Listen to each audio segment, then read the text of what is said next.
Hello everyone. क्या आपने कभी नोटिस किया है कि एक ही कंपनी के पास एक ही तरह के प्रोडक्ट्स क्यों नहीं होते? एक ही कंपनी अलग अलग लोगों के लिए अलग अलग प्रोडक्ट्स क्यों बनाती है? कोई 10 रुपये वाला बिस्किट खरीदता है तो कोई 100 रुपये वाला प्रीमियम बिस्किट खरीदता है। कोई 15,000 का स्मार्टफोन लेता है तो कोई 1 लाख से ज़्यादा वाला फ्लैगशिप फ़ोन लेता है। और सबसे इंटरेस्टिंग बात यह है कि कंपनी दोनों कस्टमर्स को एक जैसा एडवर्टीजमेंट भी नहीं दिखाती। क्यों? क्योंकि हर कस्टमर की नीड, इनकम, लाइफस्टाइल, प्रेफरेंस और बाइंग बिहेवियर अलग होता है। और इसी डिफरेंस को समझने का काम करता है हमारा आज का टॉपिक, मार्केट सेगमेंटेशन। आज हम मार्केट सेगमेंटेशन को सिर्फ डेफिनेशन की तरह नहीं पढ़ेंगे, बल्कि ये समझेंगे कि कंपनी प्रैक्टिकली पूरे मार्केट को छोटे छोटे ग्रुप्स में कैसे डिवाइड करती है और फिर किस कस्टमर को टारगेट करती है। तो चलिए शुरू करते हैं। सबसे पहले समझते हैं meaning of market segmentation. Market segmentation means dividing the whole market into smaller group of customer who have similar needs, wants, preferences or behavior.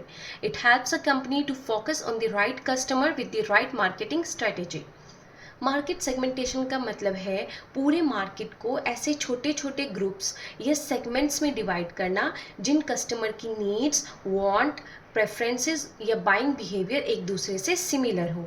In simple words, एक बड़े और मिक्स्ड मार्केट को छोटे और सिमिलर कस्टमर ग्रुप में बांटना ही market segmentation है।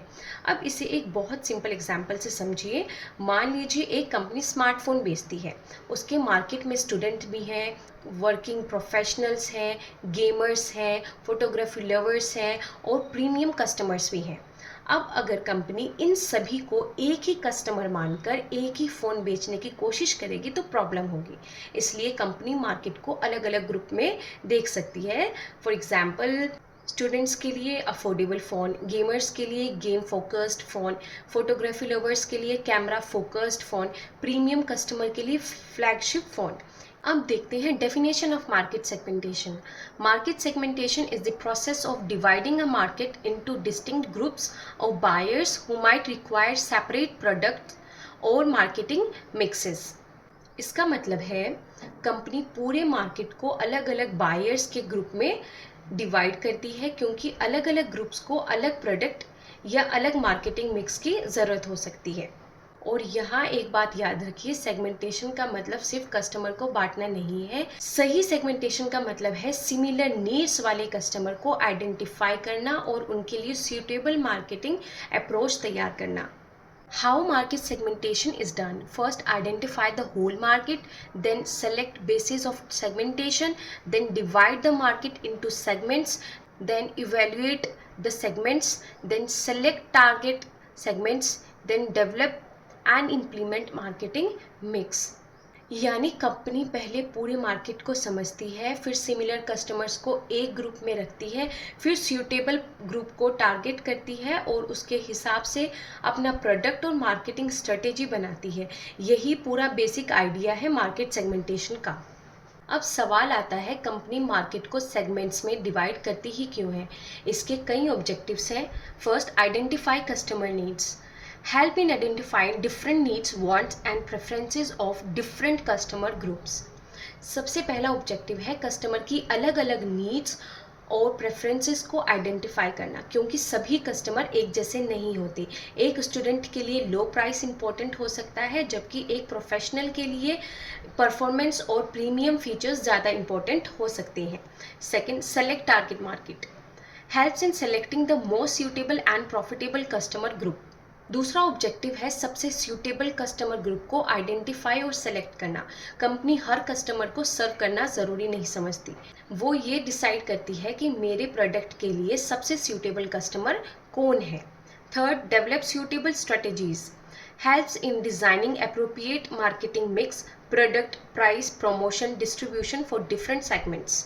तीसरा ऑब्जेक्टिव है अलग अलग कस्टमर ग्रुप्स के लिए सूटेबल मार्केटिंग स्ट्रेटेजी बनाना। मतलब प्रोडक्ट क्या होगा, प्राइस कितना होगा, एडवर्टीजमेंट कहाँ चलेगा, प्रमोशन कैसा होगा, डिस्ट्रीब्यूशन कहाँ होगी। इन डिसीजंस को कस्टमर सेगमेंट के हिसाब से बनाया जा सकता है। Fourth, increase customer satisfaction. Products and services are offered as per the needs of customer, which increases satisfaction. जब कंपनी कस्टमर की एक्चुअल ज़रूरत समझकर प्रोडक्ट देती है तो कस्टमर सेटिस्फैक्शन नेचुरली बढ़ती है, यानी right product for the right customer. Fifth, increase sales and profit. Right product for the right customer leads to more sale and higher profits. जब प्रोडक्ट सही कस्टमर तक पहुंचता है तो परचेज की पॉसिबिलिटी बढ़ती है, और परचेज बढ़ेगा तो सेल्स बढ़ेगी, रेवेन्यू बढ़ेगा, प्रॉफिटेबिलिटी इम्प्रूव हो सकती है। अब हम आते हैं अपने अगले और बहुत इंपॉर्टेंट टॉपिक पर, कॉन्सेप्ट ऑफ मार्केट सेगमेंटेशन। अब तक हमने समझा कि मार्केट सेगमेंटेशन का मतलब है पूरे मार्केट को अलग अलग ग्रुप्स में डिवाइड करना, लेकिन अब सवाल है कंपनीज मार्केट को लेकर प्रैक्टिकली किस तरह अप्रोच करती हैं। यानी कंपनी के सामने अगर पूरा मार्केट है तो क्या वो सभी कस्टमर को एक जैसा प्रोडक्ट देंगी, या अलग अलग कस्टमर्स के लिए अलग अलग प्रोडक्ट बनाएंगी, या फिर कुछ स्पेसिफिक कस्टमर्स को सिलेक्ट करके उन्हें ही अपना पूरा फोकस करेंगी। इन्हीं अप्रोचेस को समझने के लिए हम कॉन्सेप्ट ऑफ मार्केट सेगमेंटेशन को 3 मेजर अप्रोचेस में समझते हैं। First, mass marketing, second product differentiated marketing, and third target marketing. और अब हम इन तीनों को एक एक करके बहुत आसान तरीके से समझेंगे। सबसे पहले है मास marketing. Mass marketing is a marketing approach in which a company treats the entire market as one big market and offers a standard product and marketing mix to all customers. Mass marketing एक ऐसी marketing approach है जिसमें company पूरे market को एक single market मानती है और सभी कस्टमर्स के लिए लगभग एक स्टैंडर्ड प्रोडक्ट और कॉमन मार्केटिंग स्ट्रेटेजी यूज करती है। इसे अनडिफरेंशिएटेड मार्केटिंग भी कहा जा सकता है। अब इसके की पॉइंट समझते हैं। पहला पॉइंट है वन मार्केट वन प्रोडक्ट। इसका मतलब ये नहीं है कि कंपनी लिटरली दुनिया में सिर्फ एक ही प्रोडक्ट बनाएगी। इसका मतलब है कि कंपनी मार्केट को अलग अलग कस्टमर सेगमेंट्स में डिवाइड करके अलग अलग प्रोडक्ट्स देने के बजाय एक ब्रॉड मार्केट के लिए स्टैंडर्ड ऑफरिंग रखती है। दूसरा पॉइंट है same marketing mix for all, यानी ब्रॉडली प्रोडक्ट, प्राइस, प्रमोशन और डिस्ट्रीब्यूशन स्ट्रेटेजी पूरे मार्केट के लिए सिमिलर रखी जाती है। तीसरा पॉइंट है focus on large scale production.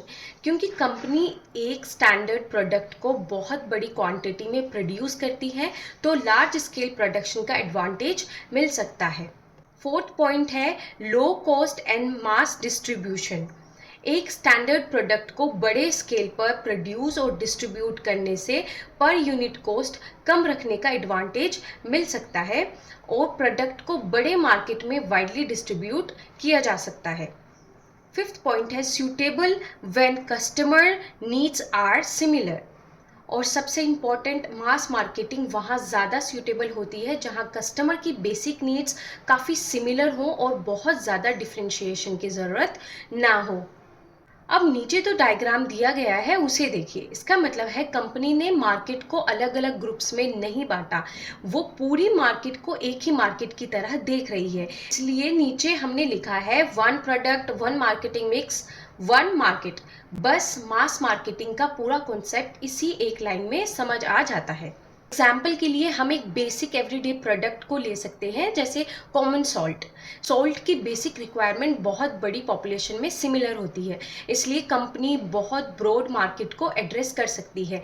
लेकिन ध्यान रखिए, आज के हाईली कॉम्पिटिटिव मार्केट में पूरे मास मार्केटिंग का यूज़ हर प्रोडक्ट में इक्वली कॉमन नहीं है, क्योंकि कस्टमर्स की प्रेफरेंसेस इंक्रीजिंगली डाइवर्स हो गई हैं। अब आते हैं दूसरे अप्रोच पर, product differentiated marketing. In this approach, a company offers different products or product variation to different customer group having different needs. अब यहाँ कंपनी कहती है मेरे कस्टमर्स अलग अलग प्रेफरेंसेस रखते हैं तो मैं उन्हें अलग अलग प्रोडक्ट ऑप्शन क्यों ना दूँ। इसलिए कंपनी डिफरेंट प्रोडक्ट्स या प्रोडक्ट वेरिएशन ऑफर करती है। प्रोडक्ट डिफरेंशिएटेड मार्केटिंग में कंपनी अलग अलग कस्टमर ग्रुप्स की अलग अलग नीड्स और प्रेफरेंसेस को ध्यान में रखते हुए डिफरेंट प्रोडक्ट्स या प्रोडक्ट वेरिएशन ऑफर करती है। अब इसके की पॉइंट्स देखते हैं। First, different products for different needs, यानी कस्टमर की अलग ज़रूरतों के लिए अलग प्रोडक्ट्स या वेरिएंट्स। दूसरा, focus on product variety, company customer को ज़्यादा चॉइसेस देती है। Third, more choices to customer, customers को अपने प्रेफरेंसेस के हिसाब से प्रोडक्ट सेलेक्ट करने की ज़्यादा फ्रीडम मिलती है। Fourth, high cost due to multiple products. अगर कंपनी बहुत सारे अलग अलग प्रोडक्ट्स बनाएगी तो प्रोडक्शन, इन्वेंट्री, पैकेजिंग और मार्केटिंग कॉस्ट भी बढ़ सकती है। Fifth, suitable when customer preferences vary. ये अप्रोच वहाँ यूजफुल होती है जहाँ कस्टमर की प्रेफरेंसेस क्लियरली अलग अलग हों। अब डायग्राम देखिए, ऊपर है कंपनी और कंपनी से कई प्रोडक्ट्स निकल रहे हैं। प्रोडक्ट ए ग्रुप ए के लिए, product B customer group B के लिए, product C customer group C के लिए, product D customer group D के लिए। यानी यहाँ कंपनी एक ही स्टैंडर्ड प्रोडक्ट पर डिपेंड नहीं कर रही है, वो अलग अलग कस्टमर प्रेफरेंसेस को सेटिस्फाई करने के लिए प्रोडक्ट्स वैरायटी दे रही है। इसका सिंपल फॉर्मूला है different products different customer groups के लिए। इसका एक फेमिलियर एग्जाम्पल है कोको कोला। कोको कोला के पोर्टफोलियो में रेगुलर कोको कोला के साथ डाइट कोक और कोको कोला जीरो शुगर जैसी वेरिएंट्स भी मिलते हैं। यहाँ आइडिया ये है कि अलग कस्टमर की टेस्ट और प्रोडक्ट प्रेफरेंसेस अलग हो सकती है, इसलिए कंपनी अलग चॉइसेस प्रोवाइड करती है। इसी तरह डिटर्जेंट ब्रांड्स भी अलग वेरिएंट्स ऑफर करते हैं डिफरेंट फ्रेगनेंसेस के, फॉर्मुलेशंस के, पैक साइजेस पर और पर्पस के साथ। तो यहाँ फोकस है प्रोडक्ट वैरायटी। अब आते हैं तीसरे और बहुत इंपॉर्टेंट अप्रोच पर, टारगेट मार्केटिंग। अब कंपनी का अप्रोच और ज़्यादा फोकस्ड हो जाता है। कंपनी कहती है पूरे मार्केट में हर कस्टमर को सर्व करने की कोशिश करने के बजाय मैं पहले मार्केट को अलग अलग सेगमेंट्स में डिवाइड करूंगी और फिर देखूंगी कि मेरे लिए कौन सा सेगमेंट सबसे सूटेबल है। Meaning, in this approach, a company divides the market into different segments, select one or more suitable segments, and develops a marketing mix specially for the target segment. Target marketing में company market को अलग अलग segments में divide करती है, उन segments को evaluate करती है और एक या एक से ज़्यादा सूटेबल टारगेट सेगमेंट को सेलेक्ट करके उनके लिए अप्रोप्रिएट मार्केटिंग मिक्स तैयार करती है। अब देखते हैं इसके की points. First, market is divided into segments. सबसे पहले कंपनी पूरे मार्केट को डिफरेंट सेगमेंट्स में डिवाइड करती है। सेकंड, कंपनी सेलेक्ट्स वन और मोर टारगेट सेगमेंट्स। फिर कंपनी डिसाइड करती है कि इनमें से कौन सा सेगमेंट उसके लिए सूटेबल है। कंपनी एक सेगमेंट भी सेलेक्ट कर सकती है या स्ट्रेटेजी के अकॉर्डिंग मल्टीपल सेगमेंट्स भी टारगेट कर सकती है। Third, marketing mix is design for target customers only. अब सेलेक्टेड टारगेट कस्टमर्स के लिए प्रोडक्ट, प्राइस, प्रमोशन और डिस्ट्रीब्यूशन को डिज़ाइन किया जाता है, यानी मार्केटिंग मिक्स अब ज़्यादा फोकस्ड हो जाता है। Fourth, better customer satisfaction. जब कंपनी कस्टमर की स्पेसिफिक नीड्स को समझकर प्रोडक्ट देती है तो कस्टमर सेटिस्फैक्शन इंप्रूव हो सकती है। Fifth, efficient use of resources. Company अपने लिमिटेड मनी, टाइम और मार्केटिंग एफर्ट्स को ज़्यादा रेलिवेंट कस्टमर ग्रुप पर फोकस कर सकती है। अब डायग्राम है उसे देखिए। सबसे ऊपर है कंपनी, फिर मार्केट अलग अलग सेगमेंट्स में डिवाइड हो गया। Segment A, segment B, segment C, segment D.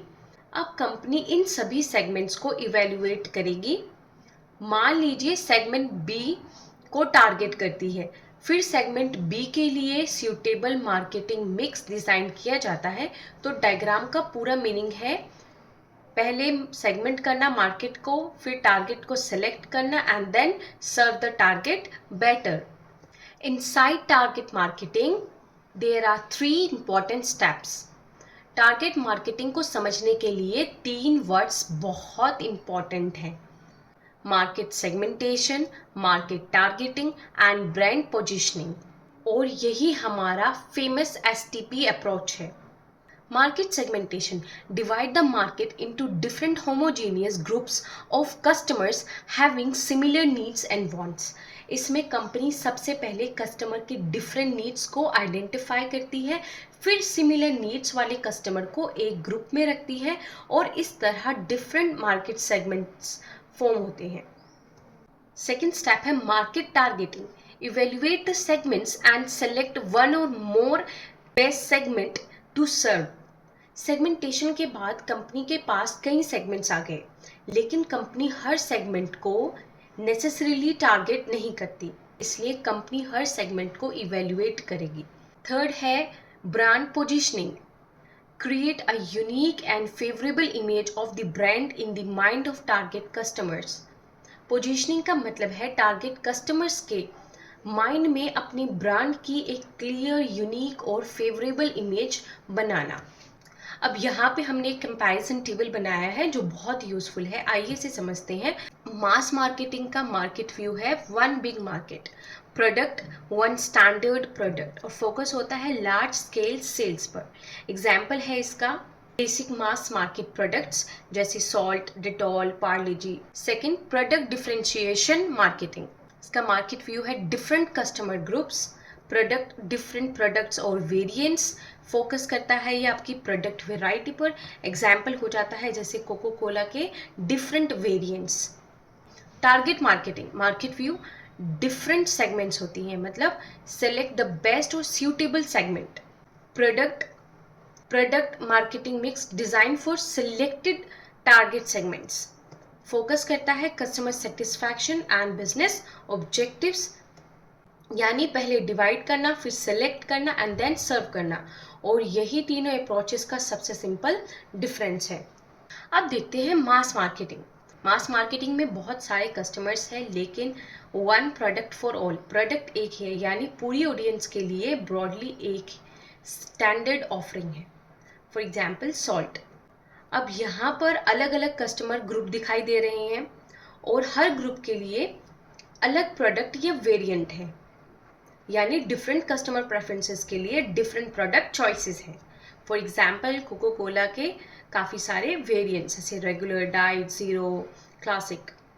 अब टारगेट मार्केटिंग में कंपनी ने डिफरेंट ग्रुप में से एक पर्टिकुलर ग्रुप को सेलेक्ट किया है, यानी select the right segment and focus on it, और यही टारगेट मार्केटिंग को बाकी अप्रोचेस से ज़्यादा फोकस्ड बनाता है। आज के इस वीडियो में हमने मार्केट सेगमेंटेशन के कॉन्सेप्ट को डिटेल में समझा। हमने जाना कि मार्केट सेगमेंटेशन का बेसिक आइडिया क्या है और कंपनीज अलग अलग मार्केटिंग अप्रोचेस का यूज़ क्यों करती हैं। सबसे पहले हमने समझा मास मार्केटिंग, जहां पूरे मार्केट को एक ब्रॉड मार्केट की तरह देखा जाता है। फिर आया आपका प्रोडक्ट डिफरेंशिएटेड मार्केटिंग, जहाँ अलग अलग कस्टमर प्रेफरेंसेस को ध्यान में रखते हुए अलग प्रोडक्ट्स या प्रोडक्ट वेरिएंट्स ऑफर किए जाते हैं। फिर हमने समझा टारगेट मार्केटिंग, जहां कंपनी मार्केट को अलग अलग सेगमेंट्स में डिवाइड करके सूटेबल सेगमेंट को सिलेक्ट करती है और उसी के अकॉर्डिंग अपनी मार्केटिंग स्ट्रेटेजी बनाती है। इसके साथ हमने एसटीपी को भी समझा, S for segmentation, T for targeting and P for positioning, यानी पहले मार्केट को समझो, फिर सही कस्टमर को चुनो और फिर उसके माइंड में अपने ब्रांड की एक अलग पहचान बनाओ, और यही है एक अच्छी मार्केटिंग स्ट्रेटेजी की सबसे इंपॉर्टेंट फाउंडेशन। एक बात हमेशा याद रखिए, हर कस्टमर आपका कस्टमर नहीं होता, लेकिन हर कस्टमर को समझना मार्केटिंग के लिए ज़रूरी होता है। जब आप कस्टमर की ज़रूरत समझ लेते हैं तो प्रोडक्ट बनाना आसान हो जाता है। जब सही कस्टमर आइडेंटिफाई कर लेते हैं तो टारगेटिंग आसान हो जाती है, और जब कस्टमर के माइंड में अपने ब्रांड की सही जगह बना लेते हैं तो पोजीशनिंग मजबूत हो जाती है। तो आज की वीडियो में हमने मार्केट सेगमेंटेशन के कॉन्सेप्ट की फाउंडेशन तैयार कर ली है, लेकिन अभी एक बहुत इंपॉर्टेंट सवाल बाकी है, आखिर कंपनी मार्केट को डिवाइड किस किस बेसिस पर करती है? क्या सिर्फ एज और इनकम देखकर, या फिर लोकेशन, जेंडर, ऑक्यूपेशन, लाइफस्टाइल और बाइंग बिहेवियर भी इनमें इम्पॉर्टेंट होते हैं? इन सभी क्वेश्चन के आंसर हम अपने पार्ट 2 में डिटेल में समझेंगे, जहां हम मार्केट सेगमेंटेशन के डिफरेंट बेसिस को रियल लाइफ एग्जाम्पल के साथ कवर करेंगे। अगर आज का कॉन्सेप्ट आपको समझ आ गया हो तो वीडियो को लाइक करें, चैनल को सब्सक्राइब करें और अपने उन दोस्तों के साथ शेयर करें जिन्हें मार्केटिंग थोड़ी डिफ़िकल्ट लगती है, क्योंकि हमारा मकसद सिर्फ एग्ज़ाम के लिए पढ़ाना नहीं है, कॉन्सेप्ट को इतना क्लियर करना है कि एग्ज़ाम में भी लिख सकें और रियल लाइफ में भी पहचान सकें। मिलते हैं अगले वीडियो में, तब तक के लिए keep learning, keep growing. Thank you so much for watching.